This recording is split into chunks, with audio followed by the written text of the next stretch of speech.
Olá, meus amigos, mais um vídeo no canal, primeiro vídeo do ano. Eu tive um pouco de férias, né? Fiquei um tempinho sem gravar o vídeo, porque eu estava estudando, vendo novos assuntos, até porque surgem várias perguntas para mim no dia a dia, em que os próprios inscritos fazem, outras pessoas também.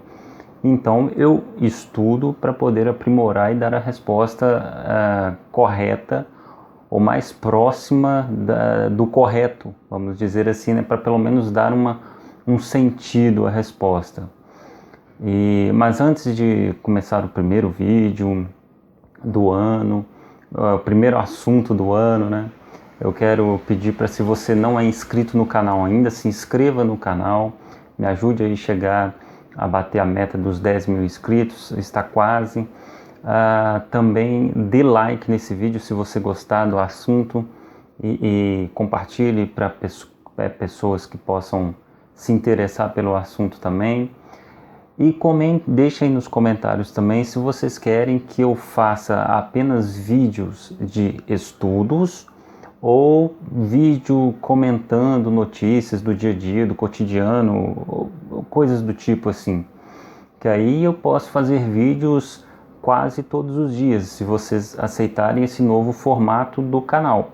Mas se vocês quiserem somente, queremos somente os estudos, aí fica um pouco mais complicado, porque eu preciso de uma semana, um vídeo por semana. Agora que eu estou reativando o canal e vamos profundo em todos os assuntos, aprofundar mais nos assuntos que já foram falados no canal e outros novos surgirão, ok? Sigam-me também nas minhas redes sociais, como Instagram, Twitter. Quem tiver Twitter, me siga no Twitter também. Eu vou deixar o link das redes sociais na descrição para você poder me seguir. É muito importante também, por favor, me siga lá no Instagram e me siga no Twitter também, ok? O assunto desse vídeo é interessante porque a nossa inscrita Alessandra, ela fez algumas perguntas nos comentários, como por exemplo, quem casou com Caim, se tiveram 3 criações no Gênesis, né, no capítulo 1, no capítulo 2 e no capítulo 3, se são criações diferentes, etc. e tal. Então essas perguntas, justamente nesses 4 meses que eu fiquei afastado do canal, é que eu fiquei estudando essas questões mais a fundo, porque é o seguinte: os crentes denominacionais, digamos assim, eles podem dizer, chegar nesse vídeo e tudo mais, para dizer, não, mas tem sola escritura, não podemos colocar outras coisas em pé de igualdade com a Bíblia é a palavra de Deus, a Bíblia é inerrante, isso a gente já sabe, isso a gente já tem conhecimento, até porque eu tenho 20 anos, né, de evangelho, tenho 20 anos. Então, tudo isso aí eu já... os jargões, os ensinamentos, não estou dizendo que eu sei tudo, mas esses jargões, esses ensinamentos denominacionais que passam, que usam de argumentos, às vezes em comentários, às vezes em debates, isso tudo eu já sei. Então, a questão é o seguinte: para a salvação, sim, a Bíblia é completa para a salvação, porque a salvação é só em Cristo. Salvação é só em Cristo. Então, sim, a Bíblia ela é completa no quesito de salvação. Agora, no quesito histórico, ela não é completa. Então, para responder essas perguntas, como a inscrita Alessandra fez, só no Gênesis a gente não tem essas respostas. Então, se a gente pegar só o Gênesis, a gente tem várias lacunas, e se a gente quiser preencher essas lacunas apenas com o que a gente imagina que pode ser, e ainda lendo a Bíblia na nossa tradução no português e não lendo no original, nós vamos cometer vários erros, né? Nós vamos imaginar várias histórias ou vários erros. Nós vamos tentar chutar várias coisas. Então a gente tem que ser humilde o suficiente, né? Nós que temos a Bíblia, né, para termos do quesito salvação, dela ser completa, para chegar em Cristo e tudo mais, nós temos que ser humildes também, de estudarmos outras culturas, outros povos, para a gente poder entender historicamente como funcionam as coisas, principalmente no Velho Testamento. Então essas perguntas, essas questões que foram feitas, elas são respondidas, né, e bem satisfatórias em outras culturas. Por exemplo, na cultura do povo sumério, que é importante. Nós deveríamos, nós que eu falo, todos nós, os cristãos, os teólogos e tudo mais, deveríamos estudar o povo sumeriano e não apenas repetir o que os pastores ou alguns teólogos dizem para tentar jogar para baixo do tapete, né, poeira para baixo do tapete, no sentido, não, porque a Bíblia não é cópia dos sumérios, e realmente ela não é uma cópia, né? Eu vou explicar, não só nesse vídeo, mas na saga que eu vou fazer aqui, nos próximos vídeos, vou estar explicando detalhe por detalhe. Ela realmente não é a cópia dos sumérios, porém a gente não pode ignorar uma cultura como essa, os ensinamentos que estão lá e a história que está lá. Porque quando você, por incrível que pareça, eu nesses 4 meses eu consegui estudei bastante várias culturas, principalmente a dos sumérios. É intrigante que faz sentido não só com a Bíblia, como com a ciência também. Então a gente não pode ignorar essas questões. Então as respostas para essas perguntas podem estar em outras culturas, como, por exemplo, principalmente na cultura sumeriana. Porque, veja bem, vamos supor que a gente fale o seguinte: a Bíblia e todos os outros povos de outras culturas, histórias dos outros povos, é tudo mitologia, é tudo lenda, se a gente colocar assim. O Enu-Elish, o Atrahasis, o épico de Gilgamesh, os contos sumerianos, as histórias dos incas, dos maias, dos astecas, dos chineses, ou seja lá o que for. Se a gente colocar que tudo isso é mito, que tudo isso é lenda, nós vamos ter um problema e pode ser um tiro no nosso próprio pé contra a própria Bíblia. Porque, por exemplo, eu vou dar um exemplo, eu vou aprofundar mais nesse assunto em outros vídeos, mas é só para dar um exemplo. Lá no livro Os Reinos Perdidos de Zecharia Sitchin, no capítulo 7, ele fala uma coisa bem interessante. Ele conta a história do povo pré-Inca, né? Lá, a história que tem no povo pré-Inca, antes de iniciar o povo Inca, né? Houve, obviamente, um povo antes, até chegar no Inca. Então ele conta essa história e o que aconteceu durante essa história do povo pré-Inca, lá com o deus Viracocha e tudo mais. Então, veja aí um pouco do resumo deste capítulo 7 do livro Os Reinos Perdidos de Zecharia Sitchin, que eu fiz um resumo aí, só para vocês entenderem o que eu vou querer dizer. Os reinados no Peru começaram com o domínio dos 4 irmãos Ayar e suas 4 irmãs, enviados para encontrar Cusco com o auxílio de um objeto de ouro. O primeiro a ser escolhido como líder foi um irmão, cujo nome era o mesmo do antepassado que trouxera o povo para os Andes, Perua Manco, originando o nome de Peru. Foi ele quem, tendo chegado ao local, anunciou sua decisão de construir ali uma cidade. Veio acompanhado por esposas e irmãs, ou esposas e irmãs. Uma delas deu à luz a um filho, que foi chamado Manco Capac. Foi esse filho quem construiu em Cusco o templo ao grande deus Viracocha. Sendo assim, é dessa época o início da contagem das dinastias. Manco Capac foi aclamado como filho do sol e foi o primeiro de 16 soberanos. Nessa época eram veneradas outras divindades.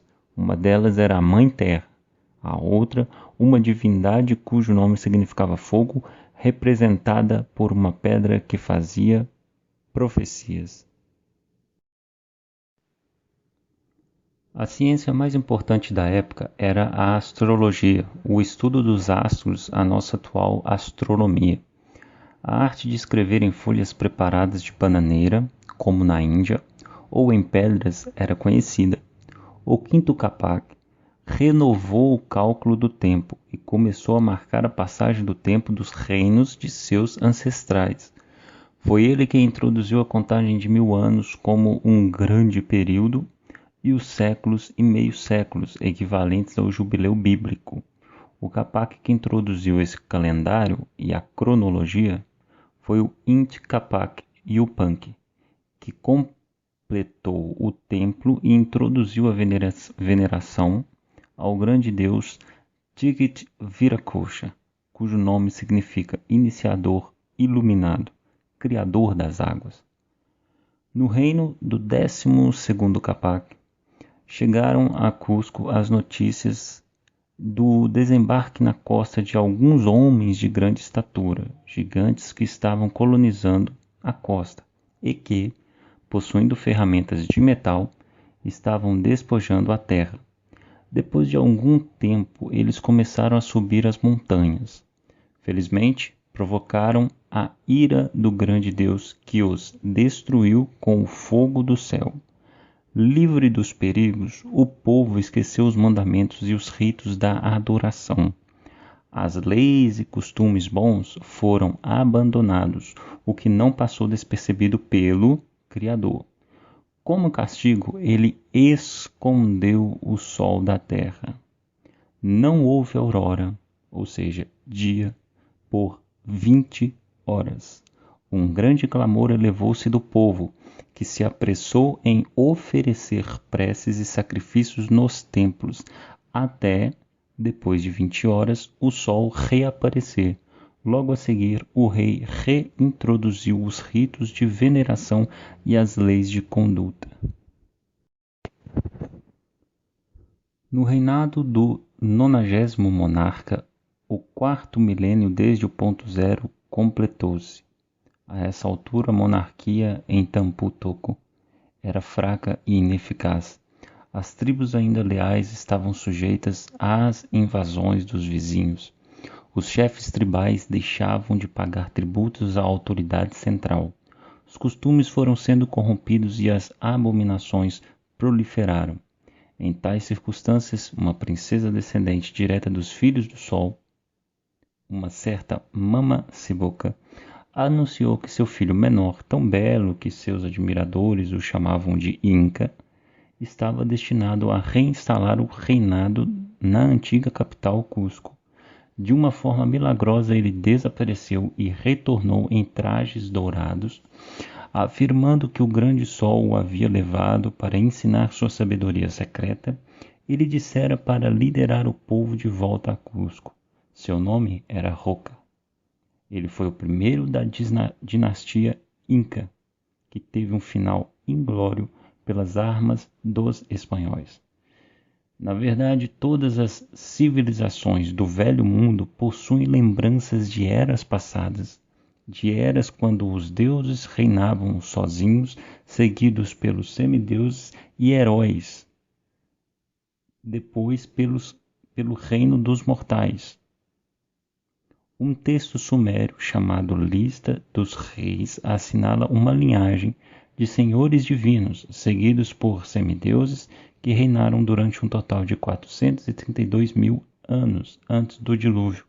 Também fala de reis que governaram depois, através de tempos agora considerados históricos, cujos dados foram verificados e considerados precisos. Os incas acreditavam estar vivendo a quinta era, ou o quinto sol. A primeira era foi a de Viracocha, dos deuses brancos e barbados. A segunda era foi a dos gigantes. Alguns deles não eram amigáveis e houve conflitos entre deuses e gigantes. A terceira foi a era do homem primitivo, de seres humanos sem cultura. A quarta era foi a dos heróis, homens que eram semideuses. Só então começou a quinta era, a dos reis humanos, de quem os incas eram os últimos da linhagem. Então vocês perceberam? Se a gente colocar tudo como mito, como lenda, como fica essa história, por exemplo, do povo pré-inca, que teve um dia que teve 20 horas de noite. Então você acha que isso é lenda? Você acha que isso é mito ou você acha que isso é verdade que aconteceu? Qual a sua opinião sobre isso? Teve um dia, o povo pré-inca relata que o Deus dele, né, ficou com raiva porque o povo ali estava não seguindo muito os mandamentos e, segundo o povo, o castigo foi que o sol não nasceu durante 20 horas nesse dia. E não houve noite semelhante a essa, nem antes nem depois. Você acha que isso é um mito? Isso é uma lenda? Isso é do povo pré-inca. Uma cultura diferente, né, de um Deus diferente nosso. Vamos dizer assim. E aí, por causa disso eu vou colocar como lenda. Se eu coloco essa história como lenda, olha o tiro que eu dou no próprio pé. Como que fica Josué capítulo 10? Tá vendo como é que uma história, uma cultura diferente, ela pode complementar a história bíblica? Então é isso que nós vamos fazer. É isso que nós vamos fazer neste canal a partir deste ano. Nós vamos estudar outras culturas, nós vamos estudar outros povos, principalmente os contos sumerianos. Vamos estudar historicamente falando, ok? Fica tranquilo, historicamente falando. Porque sim, outras culturas e outros povos podem complementar o que está na Bíblia e podem nos dar as respostas corretas, que às vezes o Gênesis deixou uma lacuna. E aquilo que eu falei, a Bíblia não é cópia dos sumérios, ditamente, mas ela simplesmente pode contar a mesma história que os sumérios estão contando. Não precisa ser uma cópia, apenas a mesma história. Uns têm algumas informações a mais, outros não. Você vai encontrar informações na Bíblia que não tem na Suméria, e você vai encontrar informações na Suméria que não tem na Bíblia, porém da mesma história.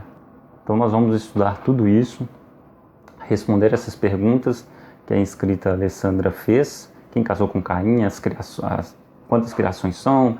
Mais de um Adão, não é? A Terra foi criada em 6 dias, não foi? Como fica o capítulo 1 de Gênesis, o capítulo 2 e o capítulo 3 principalmente?